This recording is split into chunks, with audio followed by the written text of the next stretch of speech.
Hello नमस्कार दोस्तों। तो चलिए स्टार्ट करते हैं। क्लास 9th त्रैमासिक का पेपर है जो ए सेट है, ध्यान रखना है आपको। ए सेट है, 931 पेपर कोड है इसका और विषय विज्ञान का है। तो चलिए स्टार्ट करते हैं और इसका आपको कंप्लीट सॉल्यूशन भी मिलेगा, तो बस देखते रहिएगा। और आपका पेपर होने वाला है तो ध्यान रखिएगा, ध्यान से करना है आपको, ठीक है। यदि आप इस क्वेश्चन पेपर को ध्यान से अच्छे से कर लेते हो तो ये होगा कि यदि ये सेट आएगा तो आप आसानी से कर पाओगे। यदि चेंज होके भी आएगा तो इसके क्वेश्चन आएंगे आपको काम में, ठीक है। कुछ क्वेश्चन डायरेक्टली आएंगे, कुछ थोड़ा घुमा फिरा के आएंगे, तो ध्यान रखना है आपको। तो चलिए स्टार्ट करते हैं प्रश्न क्रमांक 1 से। तो ध्यान से देखते रहिएगा ताकि यहीं आपका रिवीजन भी हो जाए, तो सभी के आंसर भी बताता हूं। तो फर्स्ट क्वेश्चन सही विकल्पीय क्वेश्चन दिया गया है, जिसमें फर्स्ट पूछा गया है कि कोशिका का पावर हाउस किसे कहा जाता है। तो इसका आंसर क्या हो जाएगा? माइटोकॉन्ड्रिया हो जाएगा। लिखते जाना है सभी आंसर, ठीक है। इसके बाद में दूसरा दिया गया, निम्नलिखित में से कौन सा रासायनिक परिवर्तन है? तो कौन सा होगा? यहाँ पर दूध से दही का बनना होता है रासायनिक परिवर्तन। तीसरा दिया गया, घर्षण बल सदैव वस्तु की गति का खालिस्तान होता है। तो क्या होता है? यहाँ पर प्रतिरोध करता है। चौथा, त्वरण का सही मात्रक बताना है। तो इसका आंसर होगा ग नंबर का ms-2 की पावर, ठीक है। इसके बाद में पांचवा दिया गया है, तो इसे भी ध्यान से देख लीजिए। इसका आंसर होगा पांचवें नंबर का 2 होगा, ठीक है। क्या होगा? 2, मतलब कि ख नंबर का। चलिए आगे बढ़ते हैं। इसके बाद में पांचवा हो गया था, तो छठवां देख लेते हैं। छठवें में क्या दिया गया है? शुष्क बर्फ है। तो क्या है? तो छठवें नंबर का आंसर हो जाएगा का नंबर का। इसके बाद आता है सातवां नंबर, तो सातवें का आपको गा नंबर का लगाना है। तो चलिए यहाँ पर देख लीजिए, सातवें का आपको कौन सा लगाना है? गा नंबर का आंसर सही होगा, यानी कि परफेक्ट होगा गा नंबर का, ठीक है। तो यहाँ पर आप गति बढ़ जाएगी, लगा देना है। और आठवां दिया गया है, इसका आपको लगा देना है खा नंबर का, ठीक है, CNG। तो इस प्रकार आपके विकल्पीय क्वेश्चन कंप्लीट होते हैं। चलिए आगे बढ़ते हुए प्रश्न क्रमांक 2 देख लेते हैं। तो ये इन सभी प्रश्नों को आपको अच्छे से अभी याद कर लेना है, ठीक है, क्योंकि पेपर आपका होने वाला है। तो चलिए स्टार्ट करते हैं प्रश्न क्रमांक 2। तो फर्स्ट खालिस्तान में आपको क्या लिखना है? फर्स्ट खालिस्तान में आपको पूछा गया परम शून्य ताप, जो कि होता है -273 डिग्री सेल्सियस होता है, ठीक है। तो ध्यान रखना है आपको, ठीक। इसके बाद में अगला देख लेते हैं। तो अगला यहाँ पर दिया गया है, केंद्रक की खोज वैज्ञानिक ने की थी। तो किसने की थी? रॉबर्ट ब्राउन ने की थी। किसने? यहाँ पर आपको लिख देना है रॉबर्ट ब्राउन। इस प्रकार रॉबर्ट ब्राउन लिख देना है, ठीक है, रॉबर्ट ब्राउन। चलिए इसके बाद अगला देख लेते हैं। तो रॉबर्ट ब्राउन हो गया। इसमें तीसरे नंबर में वेग परिवर्तन की दर त्वरण होती है। तो यहाँ पर तीसरे खालिस्तान में त्वरण लिख देना है। अभी आपको मैं सभी आंसर एक साथ बताऊंगा, तो स्क्रीनशॉट ले लेना है, ठीक है। तो आप ना भी लिख पा रहे हो तो सुनते जाइएगा ध्यान से। वेग में परिवर्तन की दर त्वरण कहलाती है। बल का सही मात्रक न्यूटन होता है। पांचवें में किसी वस्तु का खालिस्तान जड़त्व की माप क्या होता है? द्रव्यमान होता है, ठीक है। और इसके बाद में जो छठवां दिया गया है, क्रोमोसोम DNA तथा खालिस्तान के बने होते हैं।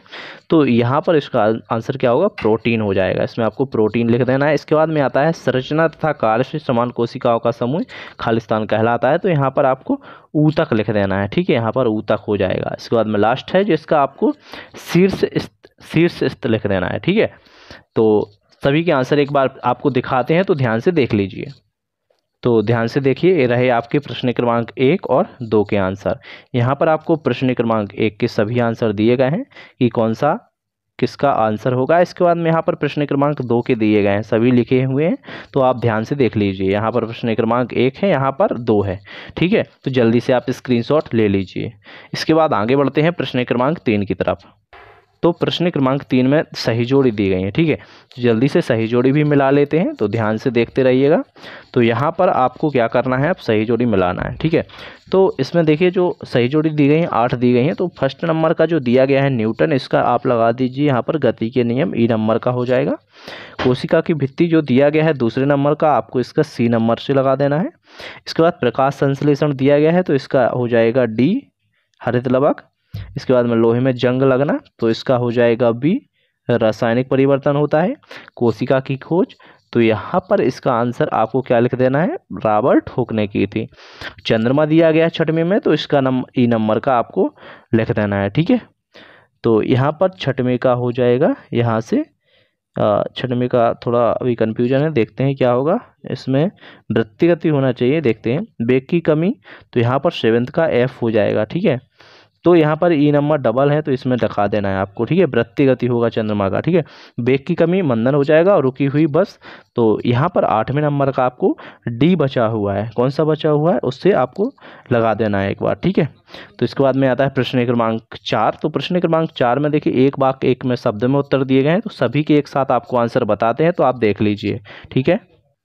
तो देखिए यहाँ पर दिया गया है प्रश्न क्रमांक 4, क्वेश्चन को अच्छे से कंप्लीट कीजिए। प्रश्न क्रमांक 4 सभी आंसर दिए गए हैं। इसके बाद आपको बताते हैं प्रश्न क्रमांक 5 से। तो देखिए यहाँ पर प्रश्न क्रमांक 5 से क्वेश्चन दिए गए हैं, तो सभी प्रश्नों को आपको ध्यान से पढ़ना है अथवा सभी प्रश्न आप हल कीजिए। इससे क्या होगा, आपको कोई भी सेट आ जाए तो आपको प्रॉब्लम नहीं होगी, क्योंकि क्वेश्चन आगे पीछे करके दे दिए जाते हैं। सेट चेंज करके आता है तो ध्यान रखिएगा, आपका कोई फिक्स नहीं है कि यही सेट आएगा। तो देखिए आपको क्या करना है, सभी क्वेश्चन पढ़ लेना है। अभी आपके पास थोड़ा टाइम है तो सभी क्वेश्चन ध्यान से देखते जाइएगा। यहाँ पर देख लीजिए सभी क्वेश्चन दिए गए हैं 9वें तक, तो सभी को देखिए। इसके बाद में इसके कुछ आंसर भी दिए गए हैं, तो इनको भी आपको एक बार देख लेना है। 5वें का क्वेश्चन का आंसर दिया हुआ है, यहाँ पर 6वें का क्वेश्चन का आंसर दिया हुआ है, चाल वेग में अंतर दिया गया है, दूरी विस्थापन में अंतर दिया गया है। तो इन सभी को आप ध्यान से पढ़िए, ठीक है। इसके बाद में 9वां क्वेश्चन हो गया था कंप्लीट। 8वें का आंसर दिया गया है। अब 10वें क्वेश्चन से देखिए, 10वां 11वां 12वां 13वां 14वां दिया गया है। तो सभी का आप चाहो तो स्क्रीनशॉट ले सकते हो, अदरवाइज आप ध्यान से टिक लगा लीजिए अपने नोट्स में और इनको ध्यान से पढ़िए। 15वां 16वां 17वां 18वां तो सभी क्वेश्चन इंपॉर्टेंट है और सभी के अथवा समेत कीजिए, क्योंकि चाहे आपका कोई भी सेट आ जाए तो कुछ क्वेश्चन है जो अथवा के उसमें प्रश्न बन जाते हैं, ठीक है। तो आपको कोई भी मतलब क्वेश्चन छोड़ना नहीं है, सभी क्वेश्चन अच्छे से कंप्लीट करना है, ठीक है। और यदि आप चाहो तो इस पीडीएफ को भी डाउनलोड कर सकते हो, डिस्क्रिप्शन में लिंक दी गई है, टेलीग्राम पर जाकर डाउनलोड कर लेना है। वीडियो को ज़्यादा से ज़्यादा शेयर करें और डिस्क्रिप्शन में और भी सेट के पेपर दिए गए हैं वो भी आप देख लीजिए, ठीक है। आप सभी पेपर को देख लीजिए जो भी सेट दिए गए हैं, तो अच्छा रहेगा आप। और इस वीडियो को ज़्यादा से ज़्यादा शेयर ज़रूर करें। Thank you.